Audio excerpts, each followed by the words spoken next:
Mm. What's up, everybody? It's another Friday night with Wakanda Whiskey and Blurdom. I'm your host, Paul. With me, as always, is my boy, Mark. What's going on, everybody? What's going on, man? Not much, man. Tonight will not be a whiskey night for me because I don't have any more black-owned whiskey. I went through everything, and the one that I ordered hasn't yet arrived. I ordered it last week, and it hasn't gotten here yet. So hopefully it'll be here by next Friday. So we'll So, what see. you're telling me is you have any That's liquor, no not what I said. whiskey. That is You don't not have what I. any whiskey in your place right now. No, I've got tons of whiskey. I just don't have Well, any blow it black-owned. out and drink it. No, well, see, here's what happened. I started kind of earlier today. There was a Black History Month celebration at one of the cigar bars I go to. And so that celebration for me started around 2, 3 o'clock this afternoon. So Oh, I've damn. already had, yeah, yeah. So So you nice right now. I'm okay. I'm okay. And I wanted to be You're gonna somewhat. have me drink by myself. Okay, that's called alcoholism, but that's fine. Listen, if that's alcoholism, sign me up for the meetings because I do that stuff on a regular basis. Yes, but you're sad and lonely. No, All right, so I'm gonna go ahead and have the last of my Glenfiddich Perpetual Collection VAT '03 15-year single malt Scotch whiskey. I got like 2 bottles of scotch I think both of them were gifted to me, and I haven't even opened them yet. So I'll get to them at some point. To But your health, good man. To your health. I have been experimenting with trying to learn how to make um, Long Island iced teas. So that's what I've been drinking on earlier today. You have kids for that. The bar that I go to, the young lady, I filmed her today making everything, and mine still does not taste as good as hers. I mean, I did every step that she did, so I don't know what the hell I'm doing wrong, but So let's say what's up to the people in the chat. What's up, everybody? See you out there. Afro SF Ions Comic 78 says, "Greetings, BCLs. I got a copy of Black Panther Unconquered, done by Brian Edward Hill. mhm. Because of you guys, I enjoyed it almost as much as Ultimate Black Panther. That's what's up. That's what's up. We're gonna talk a bit about Brian Edward Hill tonight. And so this one of the Austin, things that's one of the what's up? things about this channel is to expose folks to stuff that they may not be familiar with. With us living our lives, family, work, etc. Not everybody can know everything about everything. And this We don't know everything about everything. We learn yeah, stuff every day. correct. But this is What's one of up, our Bo Big? hobbies, and we may be, familiar with things that you guys might not be familiar with. So that's why you guys come here, spend your Friday nights with us, and we appreciate it. Yeah. What's up, John Thomas? You guys are free to always, hip us to some game, man. If y'all got some books that you wanted to let us know that we may not know about, that's what we're here for, man. That's what the space is all about. Us You know, sharing and communing and learning from each other and enjoying the hobby that is comics. and you can reach us, What's on up to Bot Boy versus? y'all know how to reach us on social media, on Facebook, the Twitters, and Instagram. So yeah. All right. Well, this is Wakanda Whiskey and Blurdom. So we talked a little bit about our whiskey, which was pretty much non-existent tonight because Mark's punk. So we're gonna move on to the Wakanda stuff. Keep on back! Keep on back! Keep on back! Keep on back! All right. What do we got for tonight, Mark? Black Panther #9 by Dr. Eve Ewing. And it's a decent read. Um, you hate to compare, but I feel that you must. But for me, the ultimate Black Panther #1 by Brian Hill right here is the E You just flexing your 1 in 10 incentive ratio variant that many people probably about don't have. both of them that I have, or two that I have. Wow. Yeah. Okay. You double flex. Um, it I like Dr. Ewing's writing, but it does not to me hit the way this one did. Now, this one may go down as far as the quality. I doubt it because I've been really enjoying his writing on Blade, etc. And this book was good, but it just I, I don't know if something's missing, and if so, what? It's a decent read. It's a solid run. Let me say that. But for me personally, it is not the best run, but I do enjoy it. Let me just put it that way. Yeah. So, from a technical standpoint, there was nothing wrong with the book. Um, you got to see more of the story go forward. Um, I tell you what bothered me about this book, this issue, I should say. I could not enjoy this issue because I know it's the penultimate issue of this volume. Knowing that we have only one more issue to wrap up all of these threads bothers me. I can't get emotionally invested when I know the story is probably not going to get the ending it deserved. That It would be Dr. different if Ewing, it started out as a limited series and we knew we were gonna get 5 issues or 6 issues or 10 issues or whatever.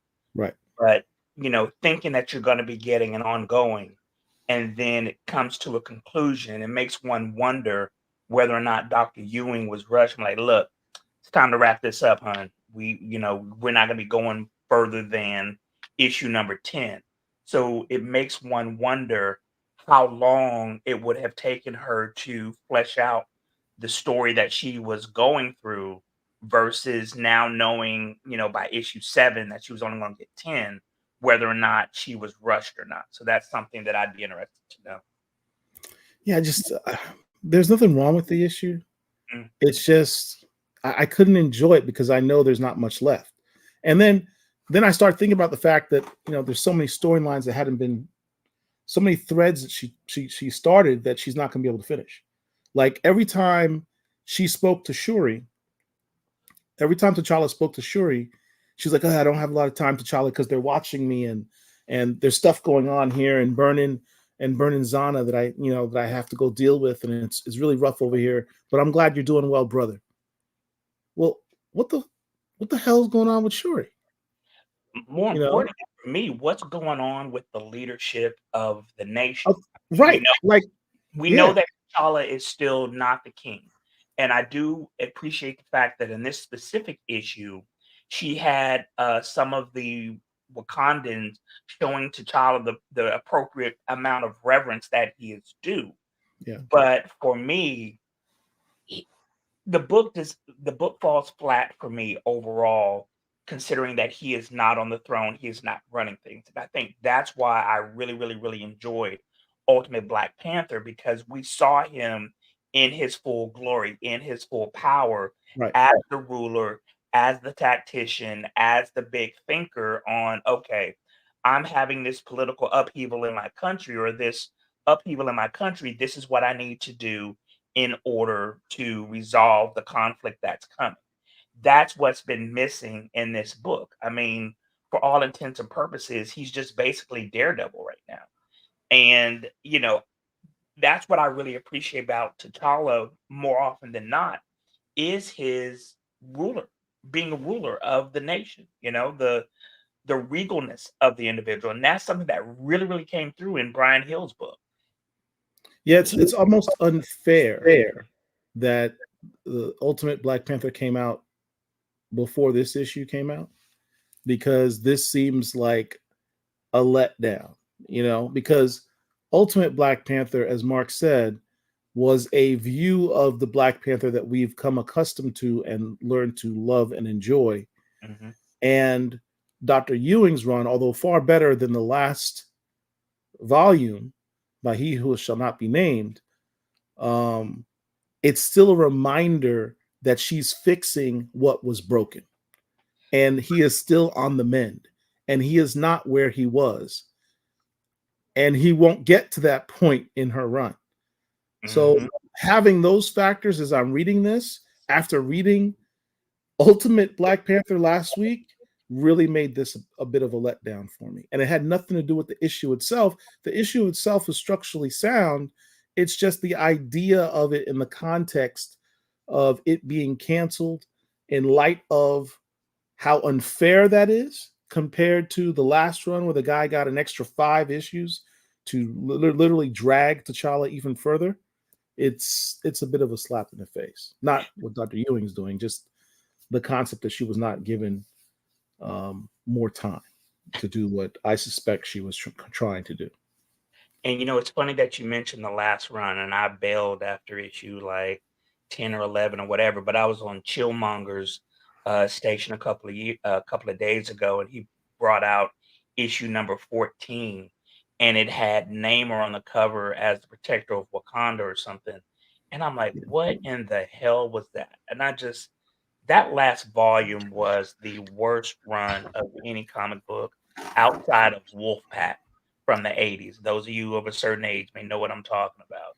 But it was just so very, very bad. It is the And equivalent of having Osama bin Laden made Secretary of Defense. yeah, just the concept of Namor being the protector of Wakanda just makes no sense. And I didn't even read the story. I don't know where he went, and I don't quite frankly care. But, the issue that we have with T'Challa in this current run was set up way back with the Colts run that I have been consistently critical of. He's the one who laid the groundwork for T'Challa to be the outcast that he currently is. And so that's why I have been very critical of that run. I know a lot of people really like the Galactic Empire of Wakanda or whatever, but as somebody has said on the Twitters, he took Coates made Wakanda colonizers and just he made Wakandans the bad guys, basically. And I don't like it, didn't like it. But that being said, Dr. Ewing's run is a step up from both of those volumes, volume 8 and volume 6 and 7. But it's unfortunate that she was given such short shrift and not able to have a full 24 issue run or something along those lines, because it would have been interesting to see where she was going to go with it. Yeah, it's unfortunate. Yeah. All right, so but it's a decent read, and I don't want anybody to take our criticisms or critiques to say that it's not a good read. It's a decent read. no, it was. As I said, it was structurally sound. There's nothing wrong with the issue. Right. It was just emotionally for me, I couldn't get as invested in the issue because of what's surrounding the whole franchise right now.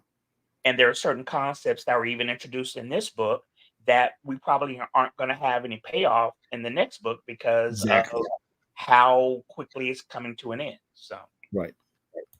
but Bo Big says, Paul, what was the volume of Shadow Man that you recommended? I think that was volume 3. Give me 1 sec. I'll pull it up on my handy dandy CLZ that I give full credit for Marc's knowledge on. You don't understand. I try to get this dude on CLZ for years. He's like, oh, no, I got my spreadsheet. I need to have it on my he used to literally carry a spreadsheet of paper stapled, and he'd walk around into a Comic-Con or his LCS with pages of paper, that stuff that people used to use, and have his notes as to what he had and what he wanted to buy. That's how this man served. And I was like, dude, just put it on the. Okay, no, I didn't want to do it that way. You done? Or are you finished? I'm shocked. Are you done or are you finished? So I'm still going. I'm still talking about how absurd it is. It took for me years to get to not a spreadsheet that I would carry. It was a Word document. The spreadsheet was in my computer that I would update what I had and I didn't have. But you're actually making it worse of what I just said. Is significantly better, and I tell anybody who'll listen that if you are a comic book collector, get the CLZ app because it is phenomenal. Bo Big, it's Shadow Man Volume 4. Here's the cover for the first issue. Oh, that's the $1 one. You don't want that. This is done by Patrick Zurcher, who was a guy I knew as an artist. I didn't know that he actually did writing as well. So that's kind of dope. I remember his artwork on, I think it was New Warriors back in the day. That is my favorite Shadow Man run. If there's any one run that you buy, if you're not even familiar with Shadow Man, that's the one I would suggest that you get is Volume 4. Dope, dope, dope run. God, I love that run. James Tomlinson's in the house. Evening comic fan. Amir put me on to American Carnage by Brian Hill. It's great. We're going to talk more about the works of Brian Edward Hill a little bit later. All right. So let's go on to our next book. Speaking of Brian Speaking Hill, of Brian Edward Hill, Blade. Blade issue number 8. And it is yet again another very solid story. This is going to be a 9 issue series, or what's it going to be? Do you know? it's from what I can tell, it's ongoing. Is it okay? Because it seems like they're coming to their conclusion with this storyline in 1 or 2, maybe more books. But it is a solid run. I have no complaints about it. I want to say 2 issues ago, it's probably issue, well, maybe last issue, the one where Dracula made his appearance. That issue, that was issue 6, I think. That issue was spectacular. Um, this is another good entry in the whole run of Blade. I had never, even after the movie came out in 1998, I was not the least bit interested in Blade comic books. One of the things that they think is that when the movies get popular, it'll spur interest in the comic books and vice versa. If people are reading comic books, obviously they may be interested in the movies. When Blade came out with Wesley Snipes, and I loved that movie, at no point in time did I ever think, okay, you know what? I want to go read a Blade comic, if there were even any back in late 90s, early 2000s, if he had his own run. I just didn't care. Brian Hill has made me care about this character. He Blade has appeared in Avengers books that I read. He had like a couple of one shots dealing with him being the sheriff of Chernobyl, which was Vampire Nation, and those things were interesting. But I really didn't care if I read about the character or not. Reading Brian Hill's version, I am interested in him and interested in his other appearances, which goes to back to Black Panther, and I guess we can talk about it now or later on. The upcoming book that's going to be coming out. We'll talk. We'll get to that. We'll get to that part later. Yeah. So, but yeah, Brian Hill has made me care about this character more than I ever have before. Yeah, I've been a Blade fan for a while. I own probably not complete runs, but most of his runs. I think I've got a little bit of everything, if not completed runs on some of the volumes. And I'm proud to say I'm an owner of Tomb of Dracula 10, which I acquired last year. It was a major bucket list item, that grail for me personally. This has been a dope run, man. He's turned Blade from simply just, hey, I'm just the guy who just snarls and has a bad attitude and I kill vampires, into a more fleshed out character. He's turned him into a legit occult warrior, is probably a more accurate thing. I like that he's moved from simply just hunting the vampires to being part of Marvel's occult side, its mystical side, its monster side, and that's a really cool area. And from what I understand, that's actually Brian Edward Hill's um, background and passion. He likes horror stuff. Yeah. So Blade is perfect for him. You know what I was And thinking about that you mentioned that? One of the characters that we hardly ever see is Damien Hellstrom, the son of Satan. He would mm, be good on that book. He would yeah, make Damien Hellstrom a very, very interesting character. The only time that I used to see him was back in the Defenders books back in the 80s or whatever. But that character just came to mind. I'm thinking, you know what? That's somebody who Marvel may need to go ahead and bring to the forefront. He could be Marvel's version of John Constantine to a certain degree. That's actually a good idea. I mean, yeah, I mean, I love John Constantine. Matt Ryan, not the quarterback, but the actor, has played John Constantine for about 15 years at this point. He had a very short-lived series of his own. He appeared in the Arrowverse in DC Legends of Tomorrow. He probably appeared in the crossover between all of them when they would do their annual, basically crossover event, and all of the DCEU animated stuff, DCAU animated stuff. He voiced Constantine, and I absolutely love him as that character. Constantine is just cool. I mean, there is no other way around it. He is just absolutely cool. He's whip smart. Just love that dude. I see Damien Hellstrom being that type of character for Marvel. And I think that Brian Hill would do wonders with that character. let's see. Jarrett says, "Show me the article where Marvel has canceled Dr. Eve Ewing run." Article? What article? I mean, it was just announced. I mean, I don't think that there was any, press release or anything. I think it's just common knowledge. Well, I will say this. A few shows ago, we showed. Let me pull it up here.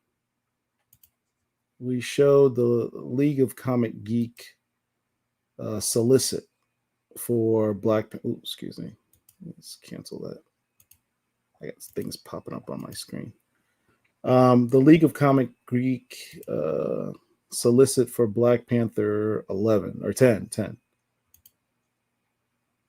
And what it said was in big bold letters, final issue.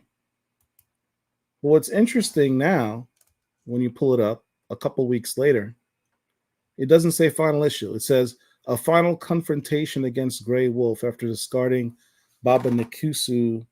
The Grey Wolf has found a new host, the crime lord's daughter, Alinya Nkusu, to defeat a supernatural power so great and to save Alinya from Grey Wolf, Eater of Souls. Black Panther must call upon the aid of allies new and old. Now, after that part which says new and old, 2 weeks ago, it said final issue in all caps, and now it's gone. So well, don't know what that's all about, but we do know by looking in this section, there's no further issues after this one. There's no, if there was a next issue, it would be here, and it's not here because there are no other issues to pre-order after this issue. You think they're trying to see what issues 9 and 10 do? Maybe? No, because if they had already made the decisions to cancel this volume. Now, whether or not they're going to do a new volume, I mean, of course, they'll probably at some point do a new volume, but I think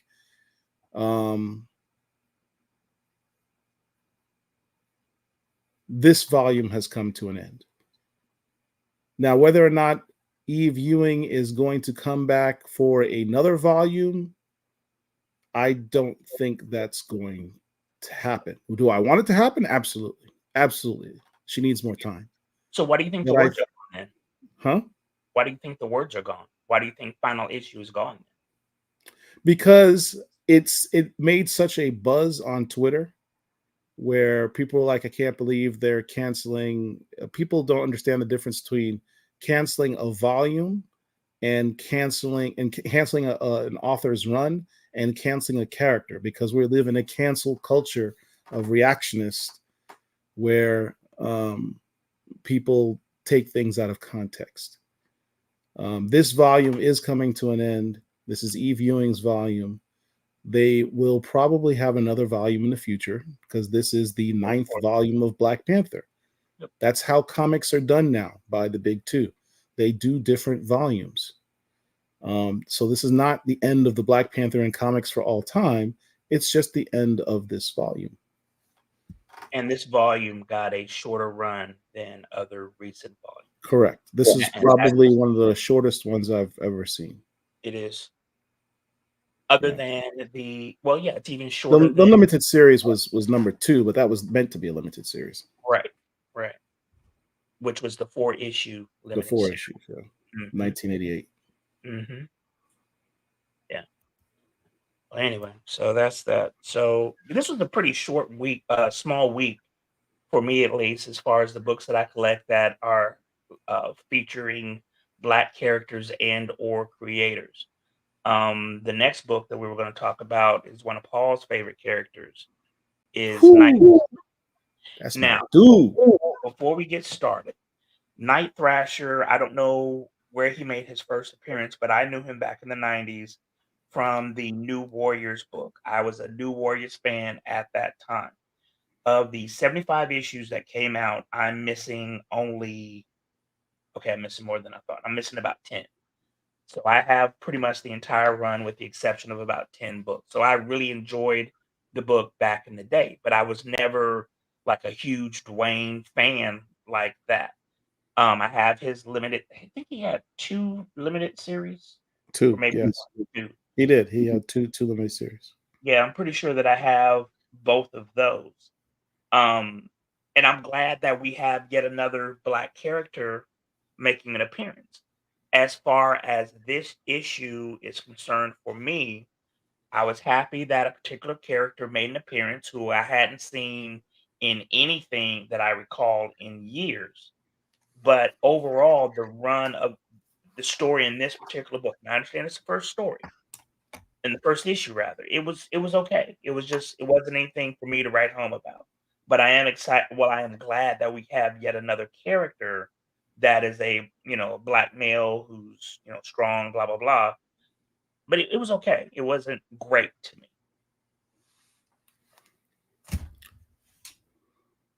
I wasn't a big fan of the art. I don't want to disparage the artist, but it's like when you see, have you seen the covers? Let me pull the covers up on this book.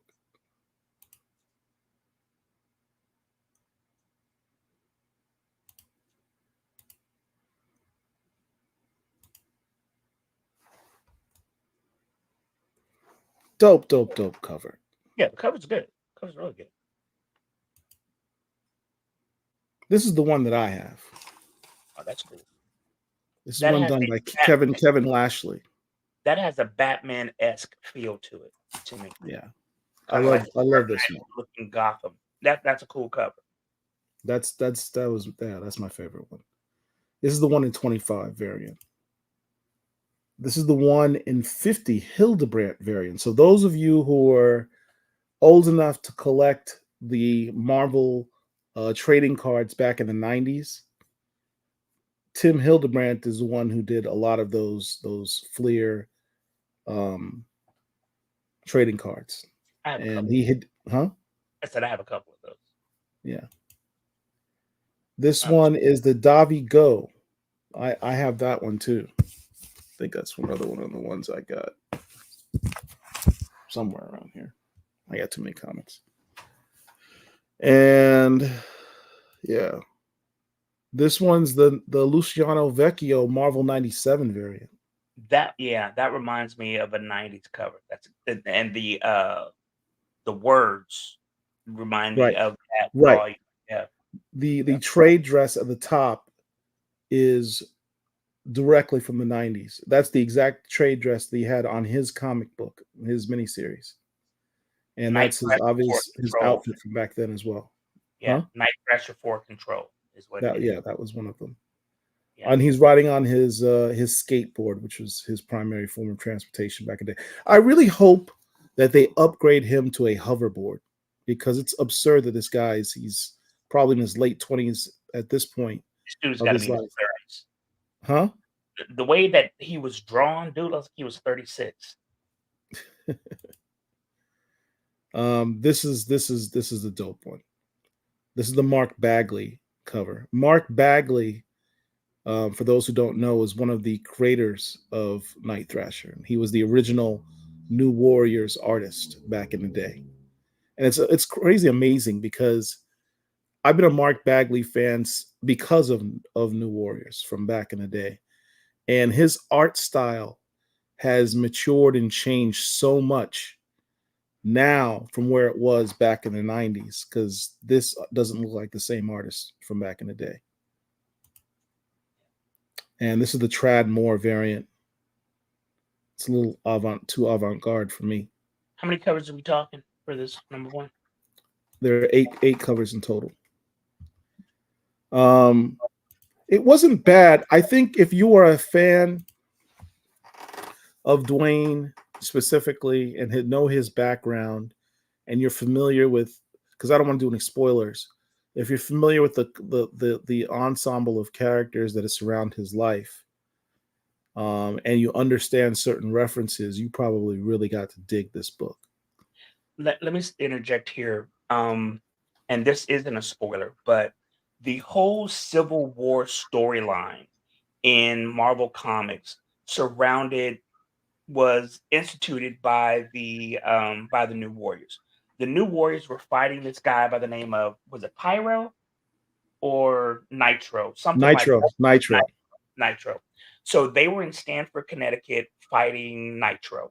Nitro has the ability to explode, and then he will regenerate.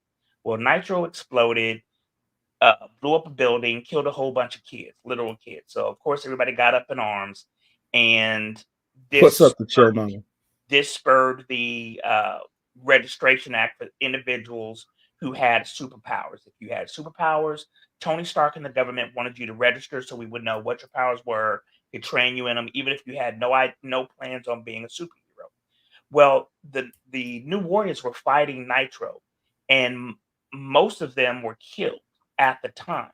But it seems as if Dwayne, aka Night Thrasher, who was their leader, was not there. Now I don't remember from that book if he was at the scene or what exactly happened. We're talking about in Stamford, Connecticut? Yes. Yeah, well, he died. Okay. So he died, and as they do in comic books, they come back, everybody except Bill Foster. And then there was the other character. He eventually went by Penance, but what was he? Not Bouncing Boy, Speedball. Speedball. Speedball and Night Thrasher, I guess, are the only two who are around at this point. No. I mean, Richard Rider was in the X-Men books, Nova. Namorita, we haven't seen Namorita in some time. She died. I don't remember her dying. Right? No, she didn't die. I thought all of them died, with the exception. Well, it was a different iteration of the New Warriors at the time. So a lot of them were like these C and D list characters that you'd never heard of before. Microbe and the little black girl. What was her name? Geez. Natasha? Debris, I think her name was. I don't remember. Anyway, the point is, that iteration of the New Warriors, all of them died, including Dwayne Taylor. He was brought back in Contest of Champions by the collector. The game. What's the collector's brother's name? The game. The Grandmaster. Grandmaster. Thank you. The Grandmaster plucked him out of time, whether it be an alternate dimension or plucked him from the moment right before he died, and brought him into his realm to be in the Contest of Champions. And when that ended, Dwayne Taylor was brought back into the 616 universe years after he had died, and life had moved on without him. You didn't really see much of him after that. He had a couple issues in a Punisher series where he was trying to be a vigilante again, and that just didn't work out, which is kind of referenced in a way in this book, where he's like, after I came back, I was a little lost. I tried to pick up where I left off, and it just wasn't the same. And that's the last you saw of him. I mean, you've literally not seen him since The Punisher. He's been on covers of Marvel Voices, something my boy Richard's always complaining about. Is they keep putting him on Marvel Voices covers, but never putting him inside the book. But yeah, this is the first time you've seen Dwayne Taylor in years. And I don't collect Punishers, so I didn't even know if he was in that book. It's like over on DC, Mr. Terrific, who I think should have his own title, but somebody was telling me that he's in a Flash book. Well, hell, I don't read Flash, so I would know that he was there until somebody told me that. Paul just told me that Night Thrasher was in Punisher. Unless you read Punisher, you wouldn't know that. So a lot of these characters should be given their own shine, their own spotlight, and I'm glad that Dwayne is getting his. But again, Yeah. this issue number one for me left a lot to be desired. On a scale of 1 to 10, I'd probably give it about like 6. Yeah. I wish there was more to it, and I'm terribly excited about the series. Understand, I'm a big New Warriors fan. I think NBA Live Girl said definitely interested in Night Thrasher. I know nothing about him. To give you context, the New Warriors was the superhero team in the 1990s for Marvel. Although the X titles ruled Marvel in the 90s, right there behind them was the New Warriors, even ahead of the Avengers, honestly. They were Marvel's Young Avengers, basically. they were basically young Avengers. And their sort of credo is we deal with the problems the Avengers won't, you know. A couple of the members of the New Warriors were former Avengers, ones that kind of said, you know, we didn't really fit in with the Avengers or they got kicked out. I forget which one. But yeah, a number of them, Justice, Firestar, and Rage were all former Avengers, and they were part of the New Warriors. Mm-hmm. So they really were the first sort of young Avengers team. They And were Dwayne all. Tate, They were all. I'm sorry to interrupt you, but they were all literally young, like 26 and younger, between 18 and I don't even 26. think they were 26. I think he was like right out of college age. He's probably around 22 at the time, and he Right, was the that's what I oldest said, one. between 18 and 26, between that range. Because Namorita was probably the oldest of them at the time, I would imagine. What I So recall. you know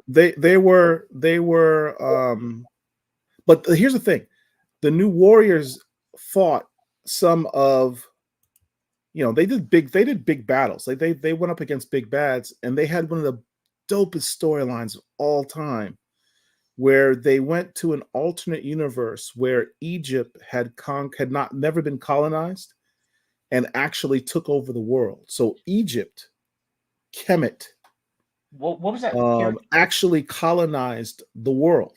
What was his name? Sphinx? Was it the Sphinx? Was that The character? Sphinx, the The big, Sphinx. big dude. Yeah, yeah.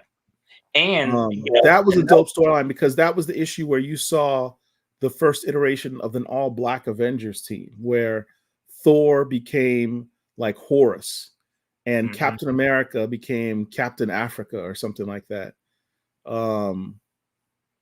Storm was on the team.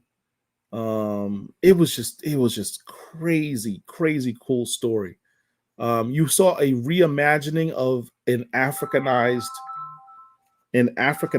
Earth.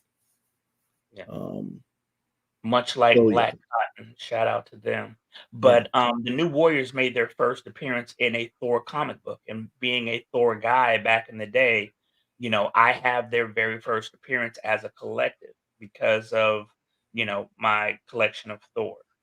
So yeah. uh, Klager says Nitro, the man who also gave Captain Marvel cancer. Yeah.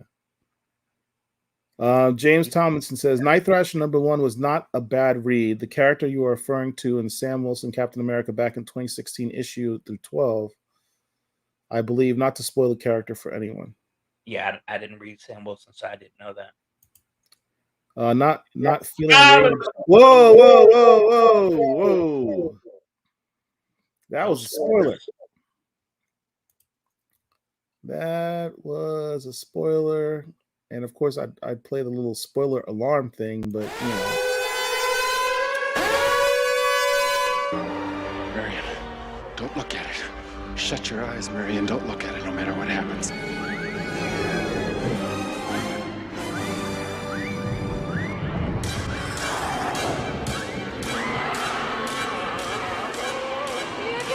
Don't look right! Keep your eyes shut! Just a reminder, so guys. sorry for anybody who saw that. Pericles.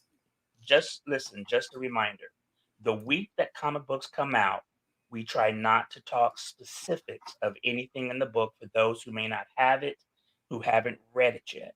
Now, next week, by all means, but the very first week, today is Friday, Books come out on Wednesday. We try not to, other than Ultimate Black Panther, we try not to talk specifics. So it happens, Pericles, and you understand, not a big deal. But for future reference, guys. Chillmonger says, I wish they had the New Warriors from Kibblesmith. I don't know what that is. Kibblesmith. I don't remember that name. Armistead Gwaltney, if the Doctor has to leave the book, let her have a giant-sized Black Panther issue to tie up some loose ends. Yeah, that would be nice. That would be nice to give her that at the end of the year. Giant-sized Black Panther. Yeah. All right, so well, for me anyway. What? I said that's it for books as far as for me anyway. All right, we're gonna take a quick commercial break and go use the restroom, grab a drink, whatever you gotta do. And when we get back, we're going to get into talking about Mr. Brian Edward Hill.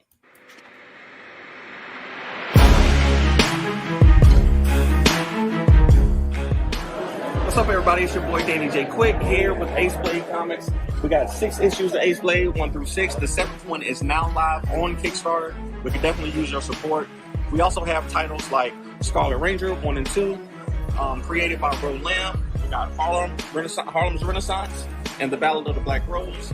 And we got Lumberjacks 1, 2, and 3, which is about an Ethiopian prince who is displaced.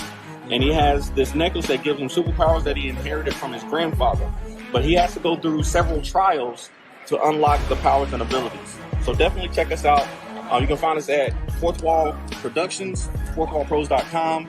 And like I said, on Kickstarter right now. So I appreciate y'all, Black Comic Boys. Thank you for the support. And thanks for doing the right thing for the community.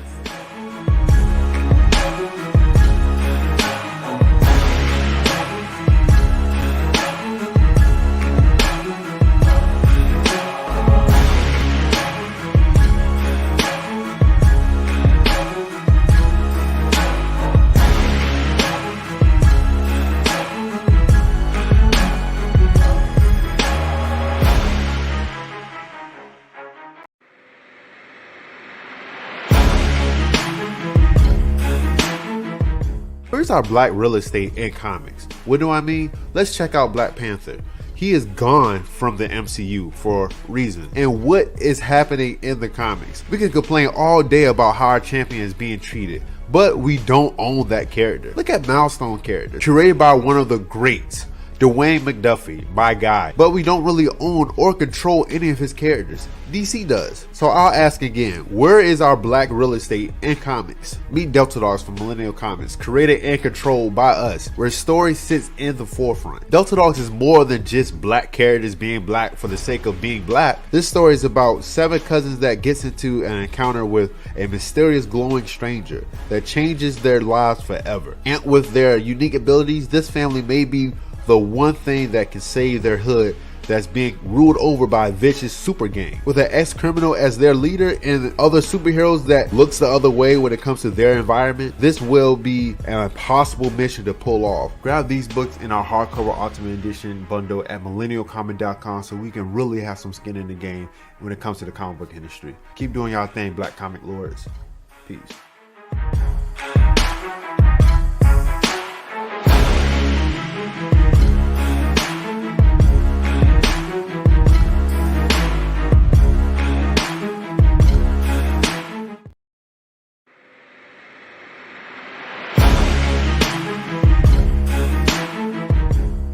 Hello. Tim Fielder here, author of Maddie's Rocket, Infinitum and Afrofuturist Tale,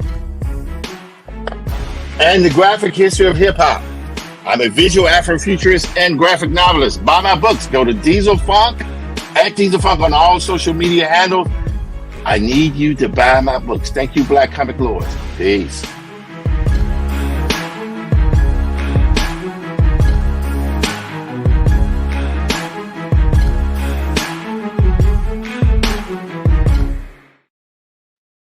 Real quick. All right.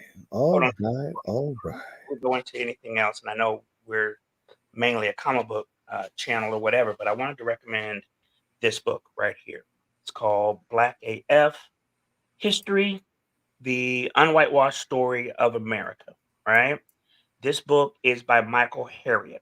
Michael Harriot is a good follow on the Twitters. This dude seems to know everything about everything. He is an extremely brilliant individual. This is a history book written by a black man from a black perspective.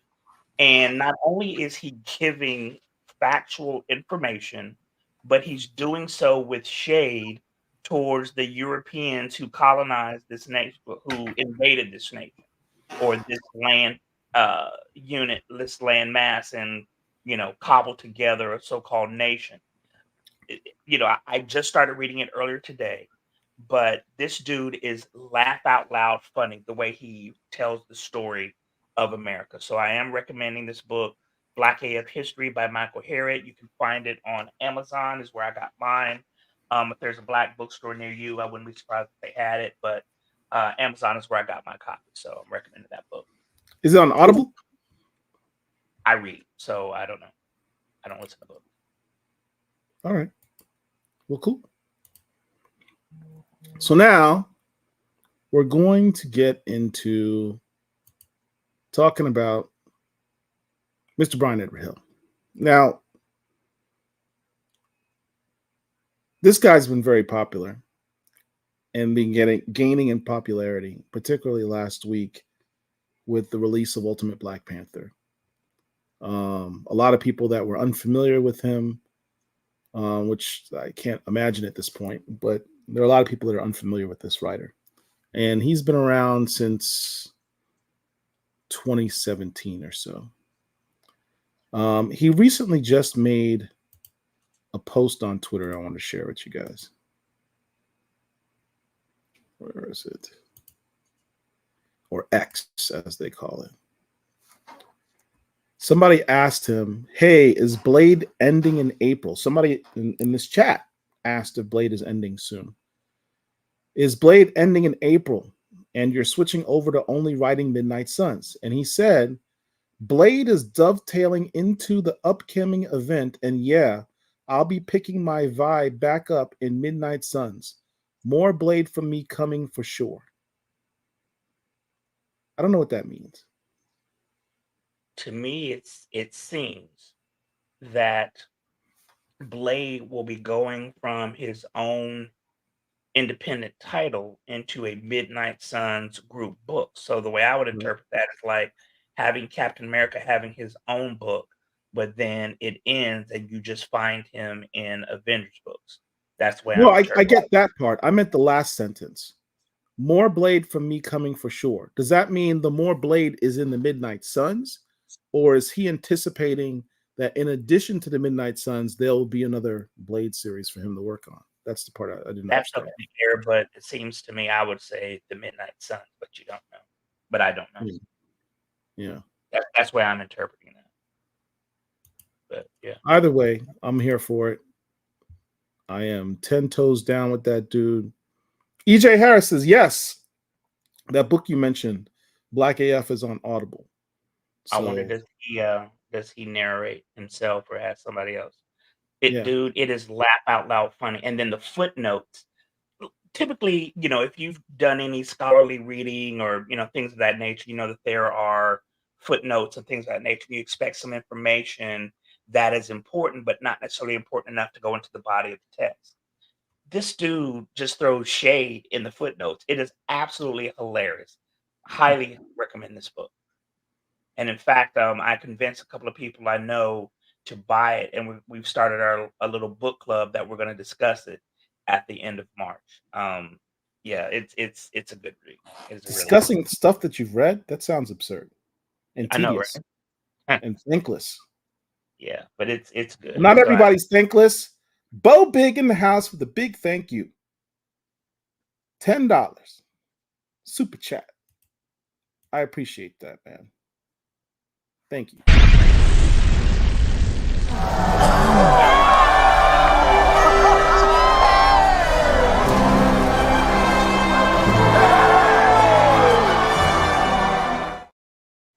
I always forget this. The other Black Comic Lords give me a hard time because I always forget to say at the beginning of the show, If you enjoy the content that we're putting out for you, please do us the honor of hitting the like button at the bottom underneath the video.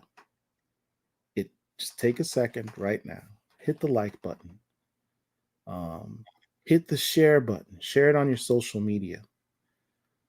If you're not subscribed to our channel and you dig what we're doing, please subscribe to our channel. It costs you nothing. You just got to put your finger on the button, and it helps our algorithm and helps us to do what we do.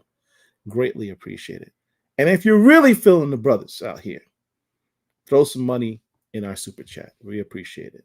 We don't get to keep the money. It goes towards paying for all this stuff.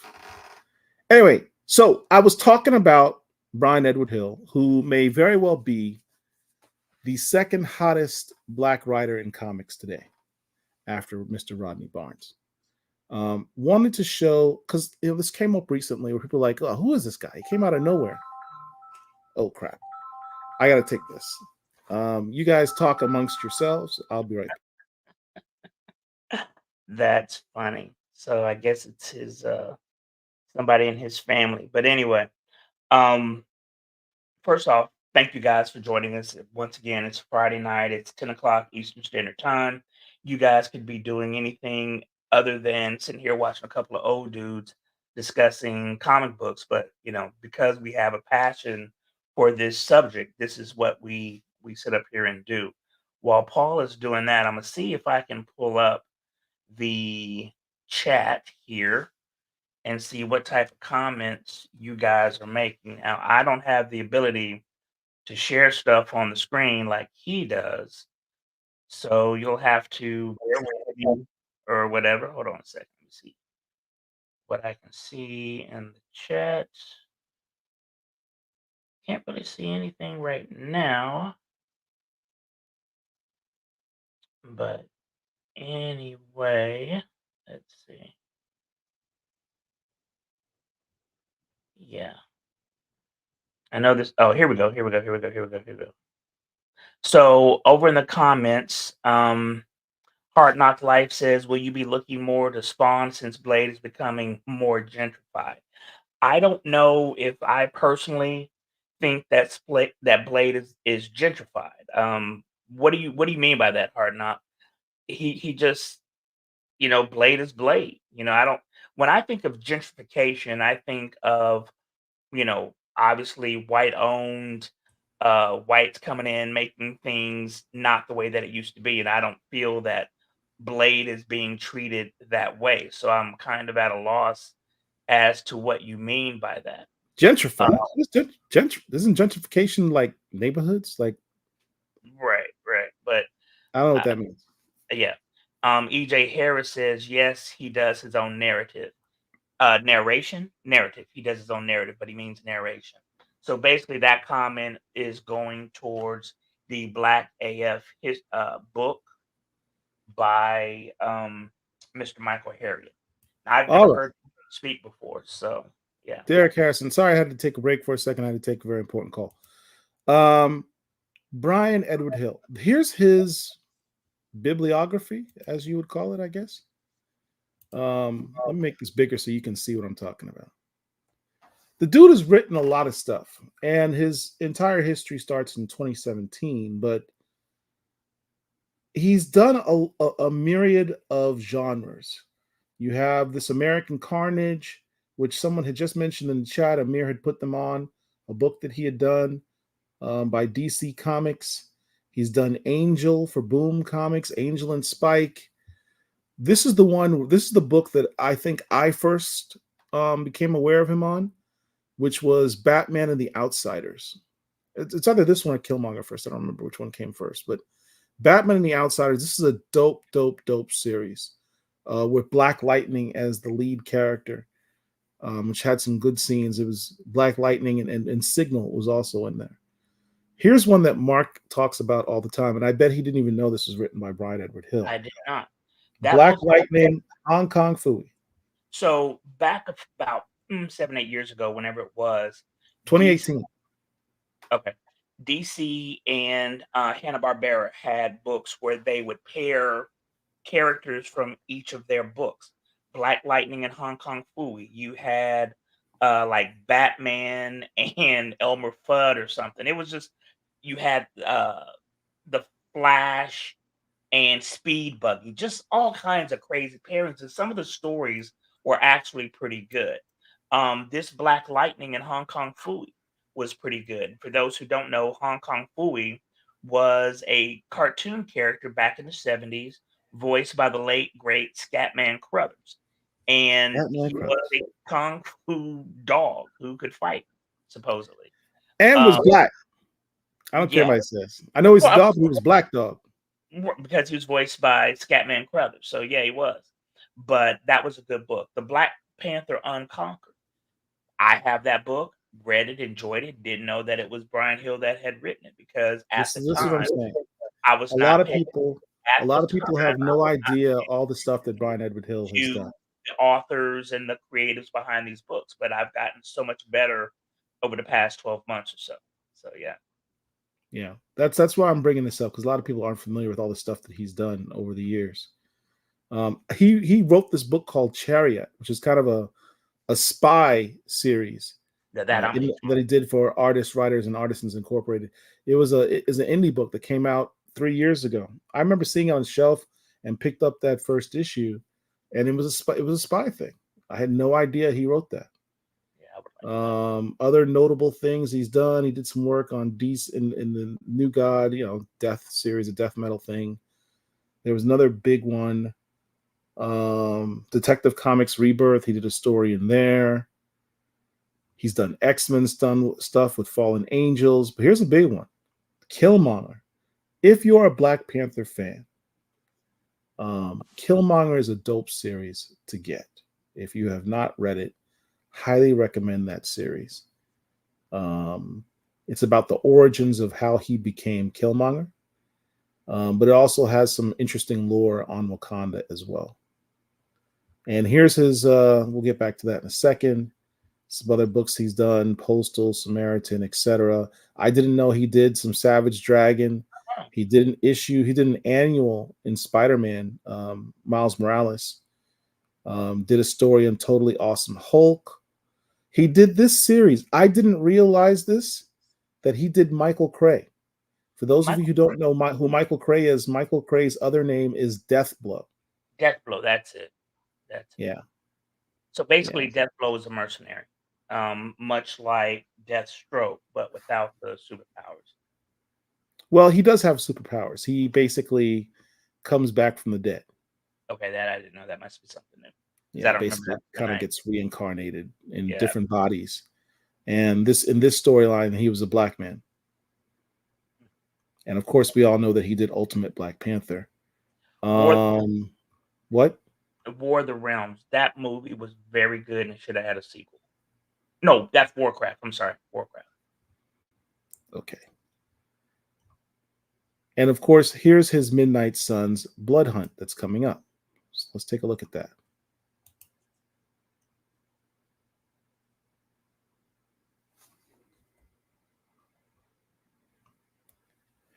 Now, for those who may not be familiar, Midnight Suns was a team of heroes that dealt with, the occult, demons, what have you.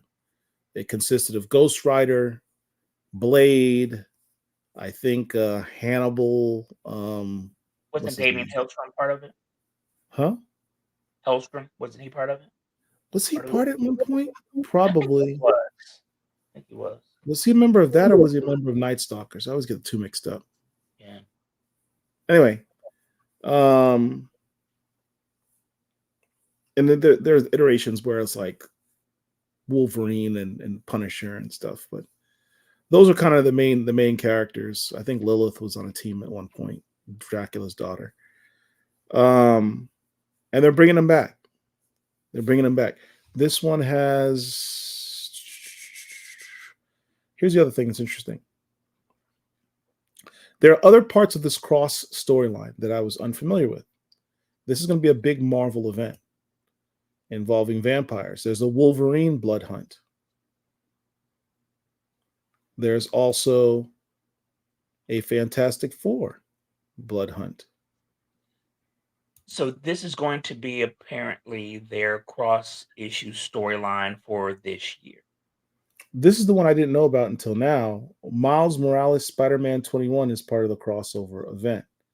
For those who are Miles Morales fans, he recently had an encounter with Blade and his daughter Bloodline in his own series, where he got an upgrade in his costume to be a vampire hunter, which was really dope. Who are the writers on the other ones? Well, you mean on this one or the other ones? The other ones. On Wolverine, it's going to be Tom Waltz. I don't know who that is. The artist is Juan Jose Rip. Can you make that bigger? They asked me that after I turned the page, man. Come on.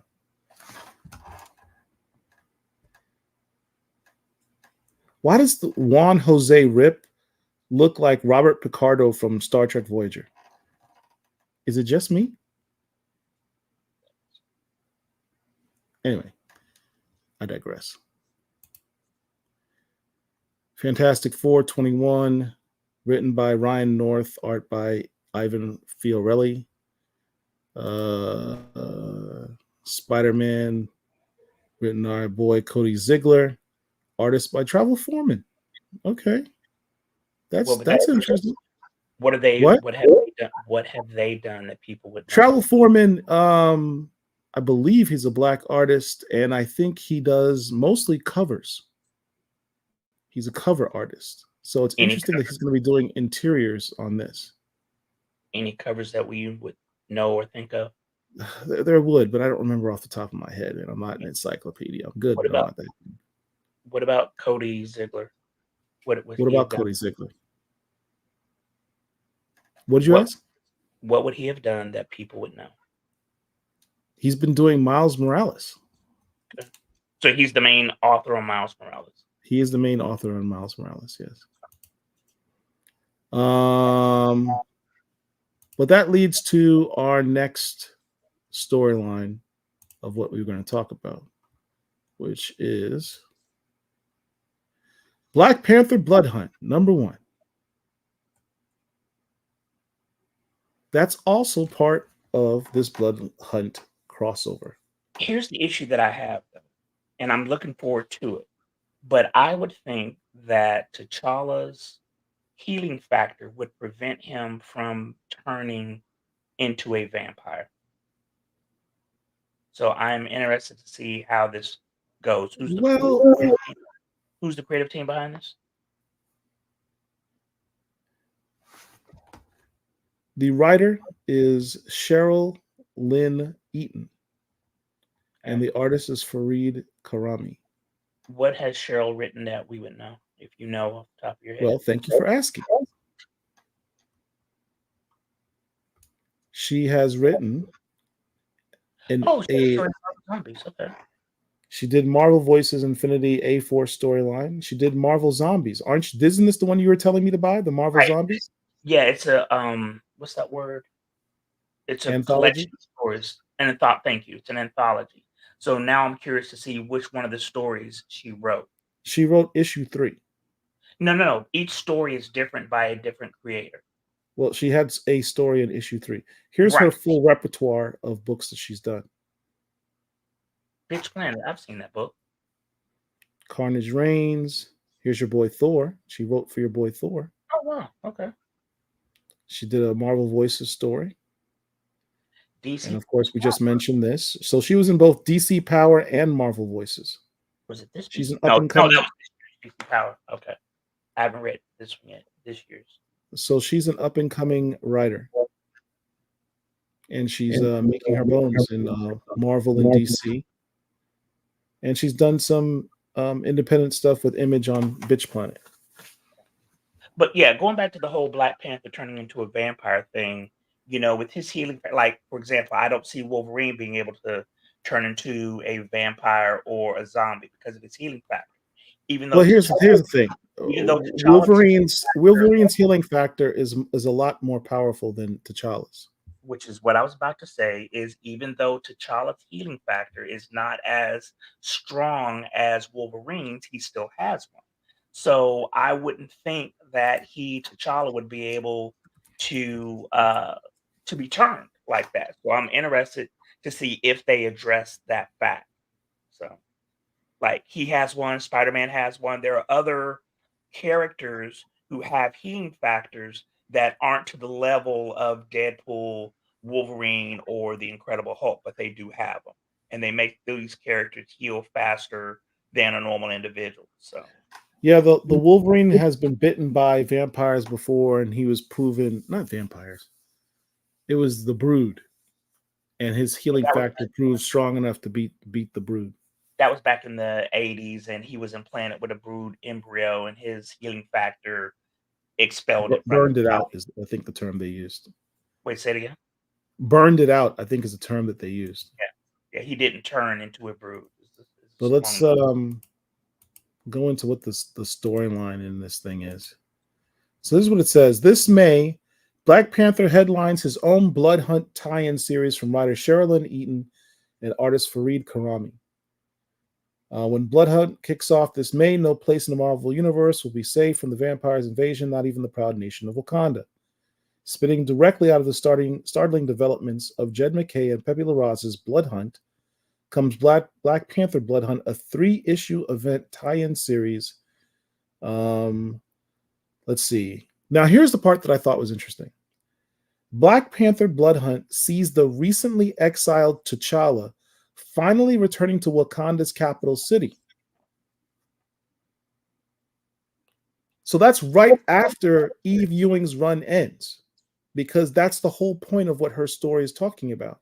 He's been in Burning Zeke, he's been burning T'Chaka, and staying away from the Golden City. In this storyline, he's going back to Wakanda's Golden City, burning Zana. Only he now serves a different nation entirely, the Vampire Nation. So somewhere between Eve Ewing's number 10 and Black Panther Blood Hunt number 1, T'Challa somehow becomes a vampire. Maybe that happens in the main Blood Hunt book, the Blood Hunt number 1. So I want to make sure I check that out. A lot of times with these, Marvel events, you'll have the main title and then you'll have, all the tie-ins. And one of the things that I always say is that I don't collect a lot of the cross-issue storylines anymore because they always seem like a money grab. Back in the day, they were few and far between. First started out in Marvel Superhero Secret Wars back in, what was that, 84, 85. That was the first one that I recall. Then you had the Fall of the Mutants and Mutant Massacre, things of that nature back in the day. But it was like once every 3-5 years. Over the past 10 years or so, you have something every year. And as a collector, I got tired of, trying to keep up with all this stuff all the time. So I would pick and choose what events that I was going to get. For example, the King in Black storyline that came out. The only thing that I got was Jeffrey Thorne's book, which was probably the best single issue of Black Panther outside of Ultimate Black Panther number 1. This particular storyline, I may very well get the main storyline. I always collect Fantastic Four, so I'll probably get that. Definitely Black Panther and perhaps Miles Morales. So yeah, that does seem to be interesting. But I'm really wondering how they're going to address the fact that with T'Challa's healing factor, he is now a vampire. So that's something I'm So really all of the stuff I read, and that's what you're mostly concerned about, is his healing factor. That is correct. Yes. Okay. All right. So says threatening his legacy as king, as well as his deep connection with the Panther god, T'Challa reluctantly embarks on a quest from the vampire overlord to find an ancient power. In the process, he'll unearth long-buried secrets about Wakanda's own secret history with creatures of the night, as Eaton and Karami introduce new blood-sucking villains inspired by real African legend and mythology. I wonder what that could be. Chillmonger said on his show a very astute point. He says it just says African legend and mythology. Like Africa's like big. Which part of Africa? West Africa, Central Africa, East Africa? I don't know. Well, It's Africa, it's the continent is, as you said, is humongous, and there are different nations and different tribes within the nations. And I wonder, do any of them have their mythology surrounding vampires? Which is something I that, don't know. But would be interesting, in the Coates run, the one that you really, really detested, and honestly, I wasn't too feeling that first Coates run either. He introduced the character of the originators, the original inhabitants of Wakanda, who makes Wakanda colonized out of that area. Some of those people had kind of fangish appearances that could be mistaken for vampires. So I wonder if that might be the route that they take, is bringing back the originators. I don't know. It says African legend and mythology, so maybe not. Long live the king, literally. While T'Challa has always been the height of human excellence, steering such a legendary character as... Okay, this is just her talking about the character. Anyway, looking forward to that. When does it come out? Comes out May 29th. Oh, wow. What is the one? So, yeah, I'll collect those. I have neglected the chat, everyone. I apologize. Let me take a moment and go into your comments in the chat. It's been stacking up. Let's see. Pericles says Hong Kong. Wow, this is a while ago. Hong Kong Fooey #1 super guy. The theme song is on YouTube if you want to hear it. Hong Kong Fooey, quicker than the human eye. Now I will not. That song is be playing in my head for the rest of the night now. Thank you for that. Frustrated Fan says, did y'all talk about Cody Ziegler taking over the writing on Deadpool? No, I didn't know that. Thank you for pointing that out. Big Phil in the house says that Lashley cover crazy. I think he's referring to that the Night Thrasher one. Night Thrasher. Yeah, that's dope. I wish I'd had that a month ago. Frustrated Fan says, no, Hellstrom was not part of the Midnight Suns. It was Johnny Blaze, not as Ghost Rider. That's right. Right. Danny Ketch was Ghost Rider, and Johnny Blaze was just Johnny Blaze. Gotcha. His own sort of character with the shotgun that could shoot hellfire or something. Derek says, what's up? 33rd and 3rd. Jaron says who? What's he talking about?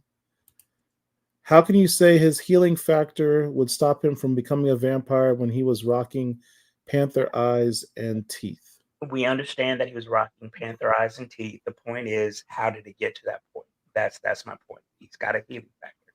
How did it get to that point? That's what I'm curious about. It overcame the healing factor. Yeah, I'm just wondering if they're going to address that.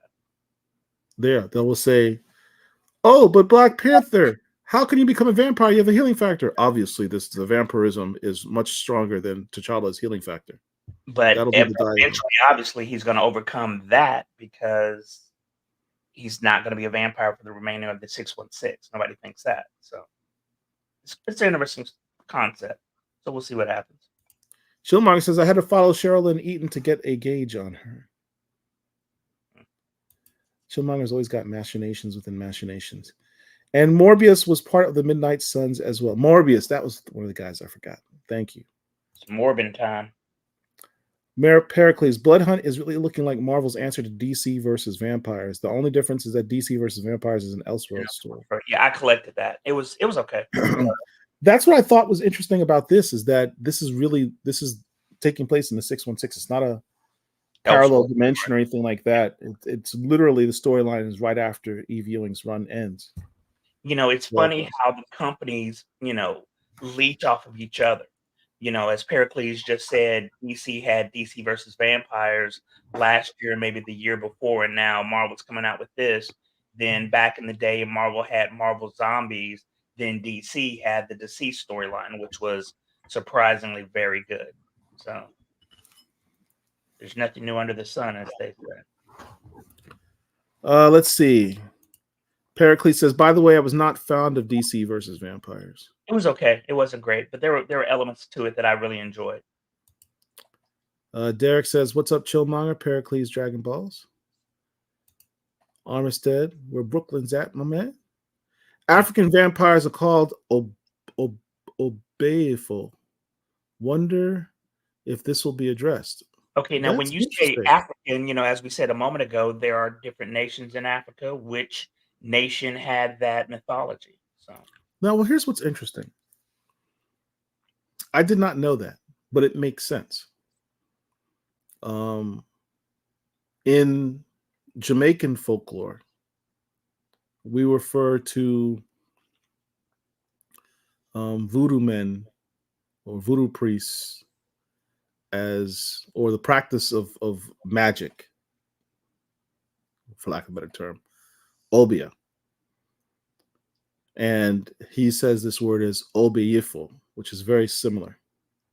It's always interesting to me when you see various words in the diaspora that have roots in West African culture. well, I mean that's where it came from. So yeah. That's awesome. I did not know that. I'm going to start researching that. Thank you for that, Armistead. Let's see. The worst of them was Death of Superman, and The Reign of Superman was awful because it covered We're every talking about title. cross issue storylines or whatever. He's talking about the money grab. The worst of them was the the 90s, man. They had the Death of hardest Superman was money a grabs. big deal because Superman at that point had never died before. So that was a really, really, really big deal. That made national media. Like it was on Yeah. on a Today Show and stuff. Yeah, it did. The cartoons were not bad either. The Reign of the Superman, the Death of Superman, all part of the DCAU. That was actually pretty well done. They did a good job. All right. Cody Ziegler will also be writing Deadpool. All of them are biting off of Rodney Barnes's Philadelphia. Well, I mean, Vampires have been around, so we can't really say that. Vampires have been around. I think Rodney Barnes's Philadelphia has really helped to spark the horror genre in comics. I mean, there's been a lot of horror books that have been very popular. Something's Killing the Children, etc. Walking Dead. Horror is just becoming a very large part of comics right now. One of the things that I've said here before is that when I first got into comic books, it was always about the capes and cows. I may have one or two haunted mansion or ghost stories from the 70s or 80s, but by and large, my books were all about capes and cows. Recently, within the past 5 years or so, I have veered out into the horror genre. There's a book called Bunny Mask that had 2 4-issue volumes. There's a book called MAW Maw that I got, and of course, Philadelphia. So, it's out there. No matter what you're into, there's something out there for you in comic book form. And it's a medium that covers pretty much everything. But no, I won't fight off of Rodney Barnes because, vampires have been around for, the mythology of vampires has been around for hundreds of years. So, yeah, I won't say that. Message. Yeah. Well said, Mark. Well said. Frustrated said West Africa calls vampires obeyful. Yeah, I mean, I surmised it was West Africa region because of what I said about Jamaica and Obia. Has anyone seen Aquagon from Obi Press Incorporated? It's a really good read. I have not. If you have a link to the site, why don't you put it in the chat so that we can all check it out? Hard Knock Life says DC always had better animated movies. Facts. Absolutely, that's absolutely true. Absolutely. Like they stopped making live action movies and just focus on their animated stuff. Now, looking it up real quick, Obayifo. An Obayifo is a vampire witch-like mythological creature from West Africa, coming from the folklore of the Ashanti. In Ashanti folklore, Obayifo are very common and may inhabit the bodies of any man or woman. They sound more like spirits or ghosts. They are described as having shifty eyes, being obsessed with food. Having shifty eyes and being obsessed with food. When traveling at night, they are said to emit a phosphorescent light from their armpits and anus. Okay. Okay. The Obayifu is known as a similar entity in the Asaman by the Dahomey people, a creature that can shapeshift and fly, turning itself into a ball of light and hunting for prey in the night sky. Interesting. Boy, that sounds familiar.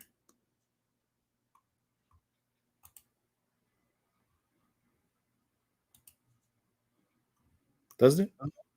I mean, yeah, I don't know. Were there any other comments? Remember this guy?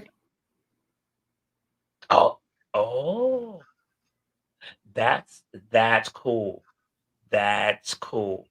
So, what Paul brought up there, what issue is that? 6? 6.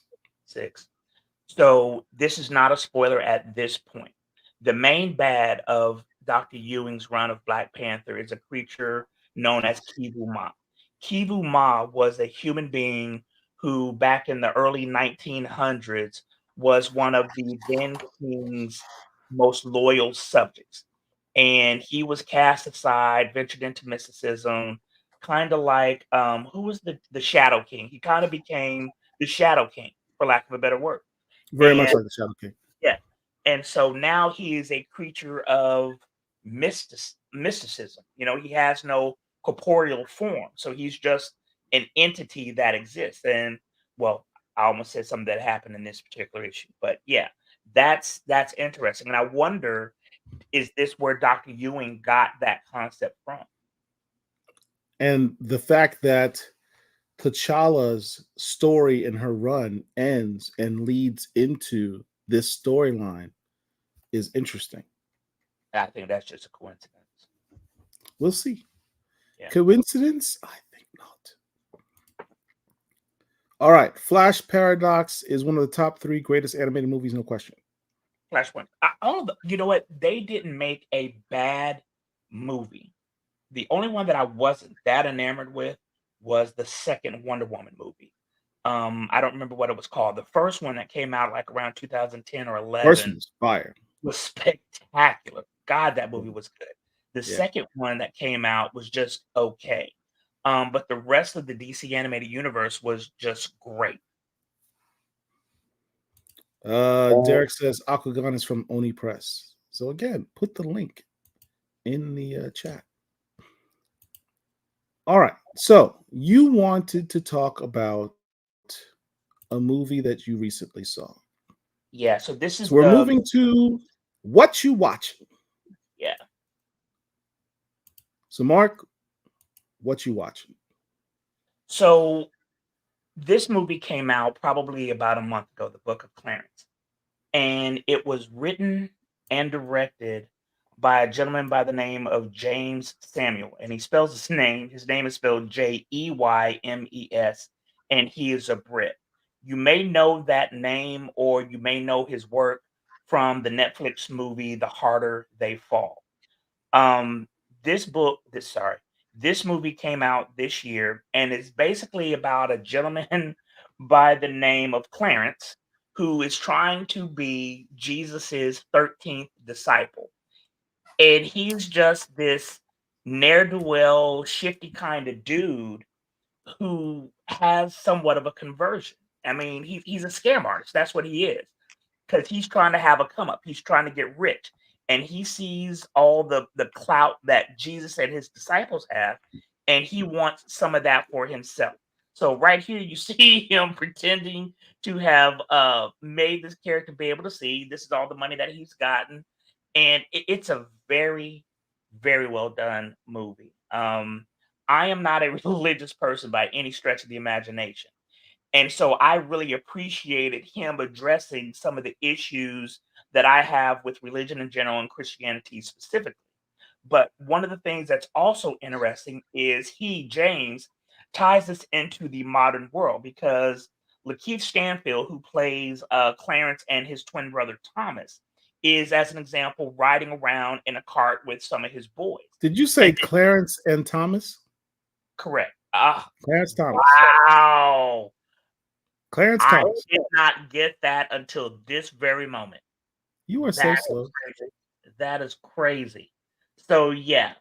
So Lakeith Stanfield is playing a set of identical twins. One of them named is Clarence, who's the main star, of course, and his brother Thomas, who is a disciple of Jesus. And Clarence is riding around with his boy in a cart. They are pulled over, basically, they're stopped by the Roman centurions. And, obviously, you can translate that into modern day times where the centurions are the police and how they treat the inhabitants of Jerusalem, all of whom are black in this movie. This movie is not going to get any love. It's not going to get any, awards or anything of that nature. But I think that this movie definitely should have had an Oscar for whatever the set design is. Like the woman who won an Oscar for the first Black Panther movie for creating the city, what we see. This movie looked like it was filmed in old Jerusalem. I don't know where it was filmed, but there was no modernity to it whatsoever. It looked like something from prehistory. It was spectacular. Um, this movie is very good. It is loaded with stars. There's one particular individual in it who I did not know was in it, and I'm not going to spoil that. But some of the names in there, as I mentioned a moment ago, was Lakeith Stanfield, Omar Sy. He played Bishop in the X-Men movies. You also may know him from Netflix Lupin the Third. You had the fine Anna Diop. Anna Diop plays Varinia, who is Clarence's love interest. Beautiful woman. R.J. Seiler, who was also in The Harder They Fall. That's one of his main boys, Elijah. That's his partner. David Oyelowo. What people know him from? MI5. He was in the very first Planet of the Apes movie. He was It was just in in Bass Reeves, Lawman Bass Reeves. Bass Reeves. Thank you. He played Bass Reeves. Michael Ward. Paul, you will know this name. Michael Ward was in Top Boys. What was the second one? Just Top Boy, or was it Top Boy Summer House? There was Top Boy and Top Boy Summer House. So right, Top Boy Summer House was the first series. Okay, so then Michael Ward was in Top Boy. He was the dude trying to take over for Sully and them. Alfred Woodard is in it. Teyana Taylor is in it. Caleb McLaughlin from Stranger Things is in it with a full mustache and beard. This dude is 12, not really, but I mean, he's sitting up here with the baby face and a full mustache and beard. AKA Miles Morales. The movie is good. I do recommend the movie. On a scale of 1 to 10, I would probably give it 8.5. It was laugh out loud funny at times for me. Is it PG-13 or rated R? That I don't know. There's no nudity in it. There's no sex in it. There's a little bit of violence, especially at the end. It's probably PG because of drug use and language, but there's no nudity. There's no sex in it at all. Okay. So I can. If you're asking, could you take your daughter? I would not advise it. But no, I was thinking to take my mother. Oh yeah. This is the. Let me tell you something. Speaking of mothers or whatever, I made the mistake of watching Baby Boy with my entire family. And I'm talking about my mom, my aunt, and my young sisters at the time. Do not advise. But this is one that you can watch with your mom. So yeah. But if she's very religious, she may take umbrage at some of the stuff that's said in the movie. But it was well. Then I don't want to take her to that then because she is a good Christian woman. It is. Let's see. Hard Knock Life says Wonder Woman 1984 is the second. No, not the live action movie. We're talking live action. Right. I saw One Love and I really enjoyed it. Frustrated. Okay, I've heard. I've not been hearing a lot of positive about that movie. I do plan on going to see it, but I've not heard a lot of positive. It's PG. Derek says the movie's PG-13. Okay, that makes sense. Frustrated. I also checked out the documentary, The Space Race. It was really good. Am I familiar with that? That's on Disney Plus, I think. I'm not familiar with that. I just saw that. I just saw something for it. Let's talk about the one that we've both seen, American Fiction. Oh, you want to talk about that? Yes, I do. Derek wants to talk about it too. Yep. Derek, you want to join us in the show? Derek's out traveling. Okay. All right. So yeah, go ahead. Talk about American All right. Fiction. So one of the 10 best actors, not actors and actresses, but just straight actors. One of the 10 best actors out working right now is Jeffrey Wright, and he is not number 10. You may know him. He played in the same year. He played Martin Luther King Jr. in, what was it, March? Or I can't remember the name of the movie that came out around 2000, 2001. Selma? Was it Selma? No, because David Oyelowo played Martin Luther King in that. It wasn't Selma, but it was like the March or something along those lines. In that same year, he played Peoples in the Shaft movie with Samuel L. Jackson. For the longest Tiger time, Woods, Tiger Woods. no, it was Tiger Woo, Tiger Woo. For the longest time, I thought that dude was Dominican or Puerto Rican. He's from damn Washington, D.C. So he plays this author who has to go back home and deal with some family issues. But he's going through somewhat of a midlife crisis with his career. And he's upset at how he, as a Black author and his work, is treated because although he's Black, he's not necessarily writing about Black stuff, whatever that means. And he feels that he has been put in a box, but he hasn't been that successful. So he decides to, as a joke, write some, just all due respect to Tyler Perry, but some Tyler Perry-esque trash. And this trash becomes a huge financial success. He put Tubi television in a book. Correct. That is absolutely correct. The Dirty D in print form. And it becomes a huge success because liberal white folks think that's who we as Black folks are. And so on the one hand, he's thankful for the money that he gets because he needs it. But on the second hand, it's like, look, this is a joke. This isn't real art. And it is just funny. And one of the things that I really, really appreciate about this could have, well, I'm not going to say that, but I appreciate the fact that we see Erica Alexander in this movie. Erica Alexander is Maxine Shaw from Living Single. We don't see her enough on the TV. One of the other things that I recall seeing her in, what was that movie with Denzel Washington where he went back in time or could see the future or see back in the past? What was that movie called? I'll figure it out. Talking about it. Yeah, she was in that, but I don't. Out of Time was not Out of Time. It may have been Out of Time, but that aside, it had a stellar cast, right? So Jeffrey Wright is the main lead. Tracy Ellis Ross plays his sister. His brother is played by the great Sterling K. Brown. Sterling K. and Jeffrey both were Oscar nominated for Best Actor, Best Supporting Actor. I don't believe Jeffrey will win because I think this will be Oppenheimer's year, but both performances were really solid, and I really enjoyed this movie. I thought it was funny. Paul didn't, I don't think, liked it as much as I did, but it was an enjoyable watch. It's not that I didn't like it. Here's, look at Derek's comment. The trailers are misleading as to what the movie is really about, and I love it. Well, that's where we differ. Is like the trailer led me to believe the film was a different film. What did you think you were going to see? The trailer made it seem much more like a slapstick comedy type of film. And the movie itself is not, had less to do with that aspect of it and more to do with this gentleman's family and his life. It's a dramedy. It's definitely a dramedy, which I dig. I'm a big fan of dramedy, which is why I'm such a big Childish Gambino fan.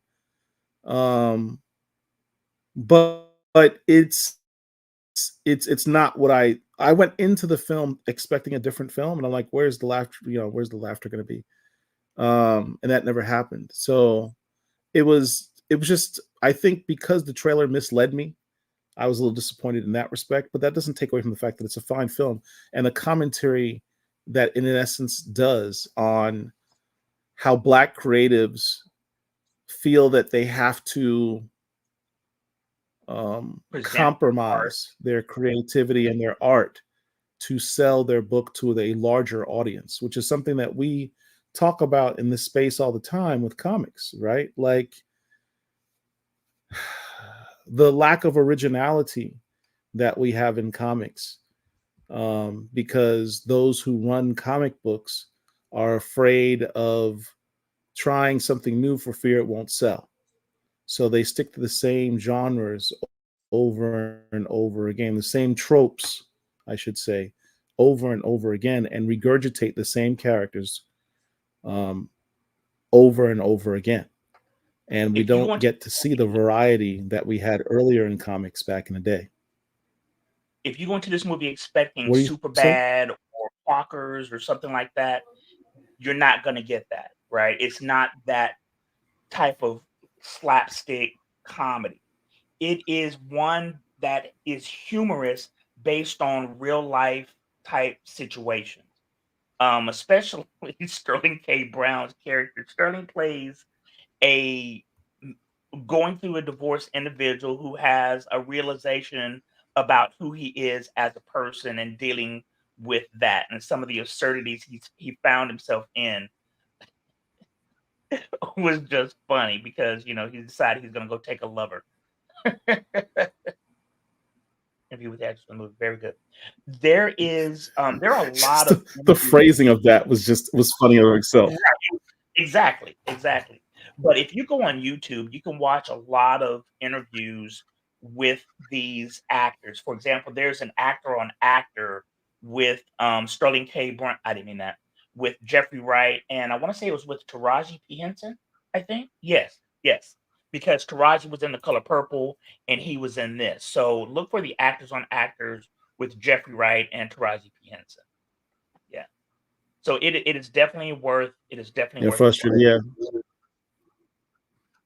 As Frustrated said also how editors want to dictate the direction of stories. Yeah. Yeah, Derek seemed to really like the movie a lot. I really enjoyed it. Yeah, this was good. All right.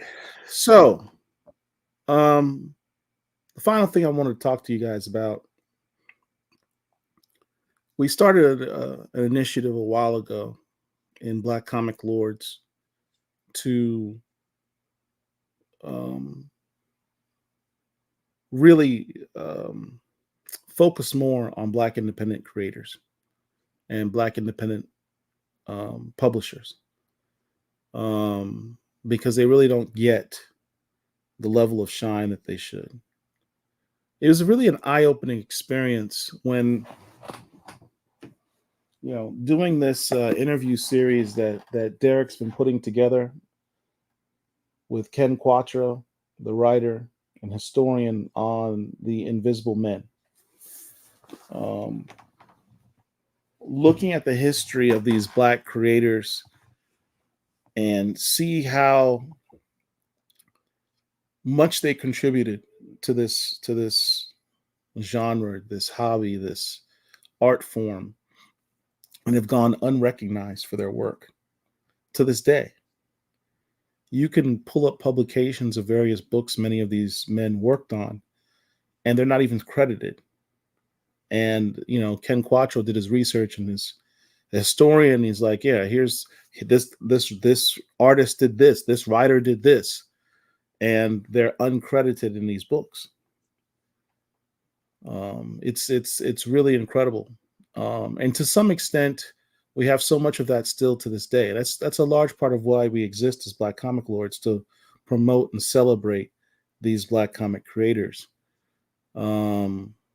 that do the books that you and I love. It's not about just the Black characters. That's the other aspect of it. But just the creativity of these individuals, these men and women that use their talents to entertain all of us with whatever character they do. It's important to recognize them. So to that extent, we set aside a section of our website just for them. What's up, comic fan? It's your boy Paul with an exclusive look at a dope new section of our blackcomiclords.net website. Head to the site click on Black Indie Comics for your selection of the dopest black comics around. And if you're a black comic creator and you want to be added to the site, send us your link with a copy of your logo so we can add it in there. But be patient. We're getting there. We're getting there. Much respect to all of you.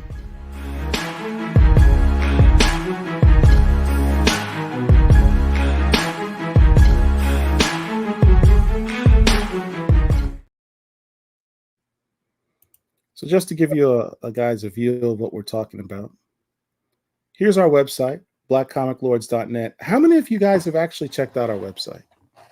I would really encourage all of you to try it out. The things that you like about us, the things that we talk about, the things that we've researched, the things that we learn, the things that people have taught us, we have put it on this site. It is a repository of everything that is Black Comic Lords. It's really the true essence of who we really are. We put a lot of blood, sweat, and tears in this, Derek especially. And it's got all these sections. Black Issue Explorer.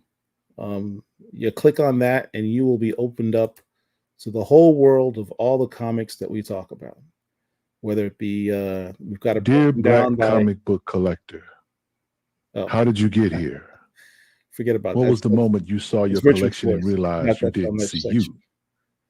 Did you lament over the reality of 99? Richard's so damn deep.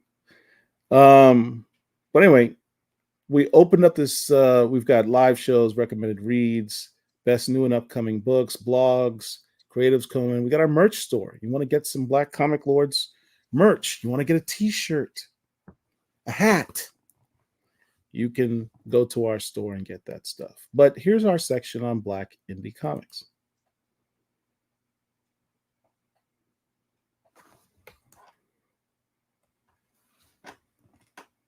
And in this section, we've got links to a lot of these Black-owned publishers and creators, some of whom we've interviewed. So if you're always asking yourself, hey, you know what, I've always been curious about checking out some of these Black-owned creators.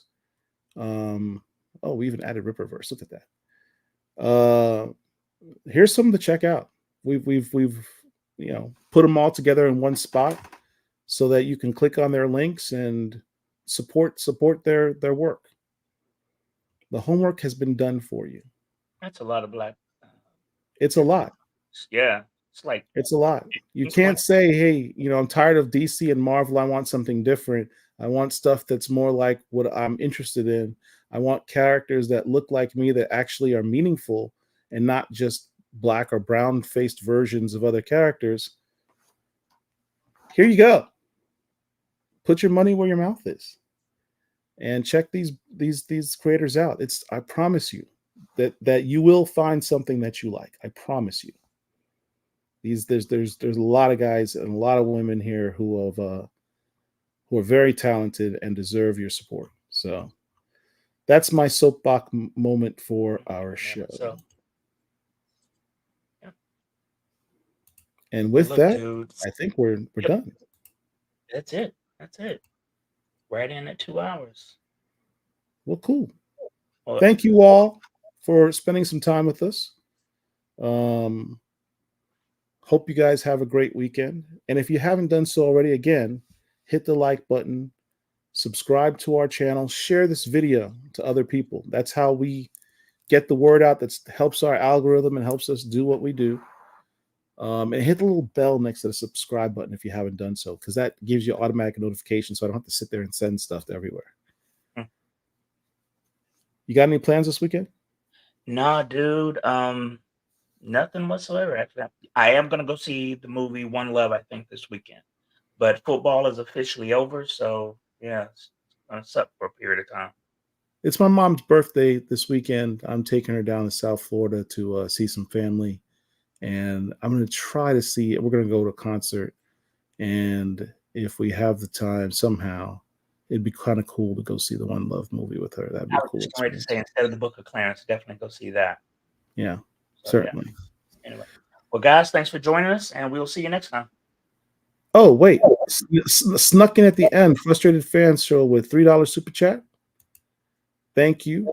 Thanks very Greatly much. appreciate that. That's what's up. I would find the super chat video, but I can't because Derek hides.